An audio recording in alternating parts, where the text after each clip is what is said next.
Breaking news చూస్తున్నాం. Delhi bomb పేలుడు నేపథ్యంలో దేశవ్యాప్తంగా హై అలర్ట్ ప్రకటించడంతో రేణిగుంట అంతర్జాతీయ విమానాశ్రయంలో భద్రతా చర్యలు మరింత కఠినతరం చేశారు. విమానాశ్రయ పరిసరాలకు వచ్చే ప్రతి వాహనం, లగేజీ, ప్రయాణికులను సిఐఎస్ఎఫ్ సిబ్బంది, పోలీసులు క్షుణ్ణంగా తనిఖీ చేస్తున్నారు. ప్రతి వాహనాన్ని చెక్ పాయింట్ వద్ద ఆపి తనిఖీ చేస్తున్నారు. అనుమానాస్పద వస్తువులు, వ్యక్తులపై నిఘా పెంచుతూ సీసీ కెమెరాల ద్వారా నిరంతర పర్యవేక్షణ కొనసాగిస్తున్నారు అధికారులు. అనుమానితుల పట్ల ప్రజలు అప్రమత్తంగా ఉండాలని సూచించారు పోలీసులు.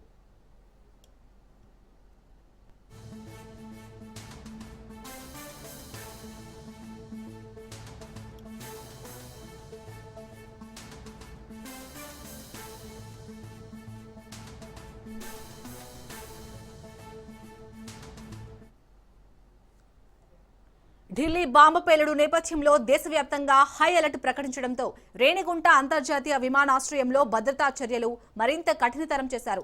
విమానాశ్రయ పరిసరాలకు వచ్చే ప్రతి వాహనం, లగేజ్, ప్రయాణికులను సిఐఎస్ఎఫ్ సిబ్బంది, పోలీసులు క్షుణ్ణంగా తనిఖీ చేస్తున్నారు. ప్రతి వాహనాన్ని చెక్ పాయింట్ వద్ద ఆపి తనిఖీ చేస్తున్నారు. అనుమానాస్పద వస్తువులు, వ్యక్తులపై నిఘా పెంచుతూ సీసీ కెమెరాల ద్వారా నిరంతర పర్యవేక్షణ కొనసాగిస్తున్నారు అధికారులు. అనుమానితుల పట్ల ప్రజలు అప్రమత్తంగా ఉండాలని సూచించారు పోలీసులు. రైట్, ఇదే అంశానికి సంబంధించి పూర్తి డీటెయిల్స్ మా ప్రతినిధి నారాయణ రెడ్డి అందిస్తారు. నారాయణ రెడ్డి. మూడు రోజుల క్రితం దేశ రాజధాని అయిన ఢిల్లీలో బాంబు పేలుడు నేపథ్యంలోనే కేంద్ర ప్రభుత్వం దేశవ్యాప్తంగా హై అలర్ట్ ను ప్రకటించిన పరిస్థితి ఉంది. ఇందులో భాగంగానే దేశంలోని అన్ని ఎయిర్పోర్ట్లతో పాటు వివిధ రైల్వే స్టేషన్లు, బస్టాండ్లు, మాల్స్ అన్నిటిని కూడా క్షుణ్ణంగా తనిఖీలు నిర్వహిస్తున్నారు.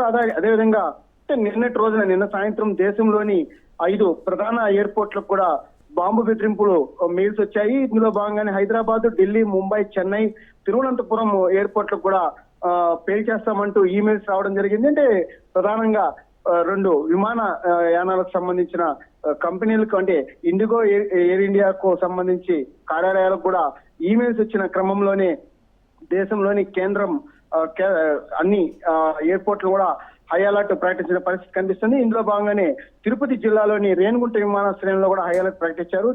ఈ యొక్క బాంబు బెదిరింపుల నేపథ్యంలోనే విమానాశ్రయానికి వచ్చే ప్రతి వాహనాన్ని క్షుణ్ణంగా తనిఖీలు నిర్వహిస్తున్నారు. అలాగే వచ్చే ప్రయాణికులను కూడా క్షుణ్ణంగా తనిఖీ చేసి ఆ తర్వాతే వారి గుర్తింపు కార్డును పరిశీలించిన తర్వాతే వారిని లోనికి కూడా అనుమతిస్తున్నారు. అంటే ఈ యొక్క ఏదైతే ఎయిర్పోర్ట్ సమీపంలో చుట్టుపక్కల ఉన్న ప్రాంతాలను కూడా పోలీసులు కూడా జల్లెడ పడుతున్నారు. అలాగే తిరుపతి ఒక ఆధ్యాత్మిక క్షేత్రం కావడంతో ఇక్కడికి ప్రతిరోజు 70 నుంచి 80 వేల మంది ప్రయాణికులు, అలాగే భక్తులు, యాత్రికులు వస్తుంటారు. కాబట్టి ఈ ప్రాంతంలో రద్దీగా ఉండే ప్రాంతాల్లో కూడా క్షుణ్ణంగా పోలీసులు తనిఖీలు నిర్వహిస్తున్నారు. ఓవైపు బాంబ్ స్క్వాడ్, మరోవైపు పోలీసులు కూడా డాగ్ స్క్వాడ్ కూడా క్షుణ్ణంగా తనిఖీలు నిర్వహిస్తున్నారు.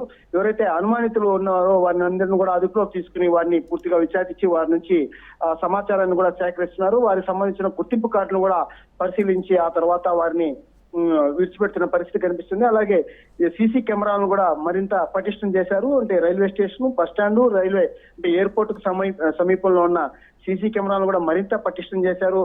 ఎవరు వస్తున్నారు, ఎవరు వెళ్తున్నారు, వారి యొక్క సమాచారాన్ని కూడా పూర్తిగా సేకరిస్తున్న పరిస్థితి కనిపిస్తుంది. అంటే ప్రజలు కూడా పోలీసులకి సహకరించాలని చెప్పి కూడా తిరుపతి జిల్లా ఎస్పీ సుబ్బరాయుడు కూడా చెప్పడం జరిగింది. ఎవరైతే అనుమానిత వ్యక్తులు కానీ, అనుమానిత వస్తువులు కానీ మీకు సమీపంలో కానీ ఎక్కడన్నా కనిపిస్తే వెంటనే పోలీసులు కూడా సమాచారం అందించాలని చెప్పి కూడా వారికి చెప్పడం కూడా జరిగింది. శాలిని.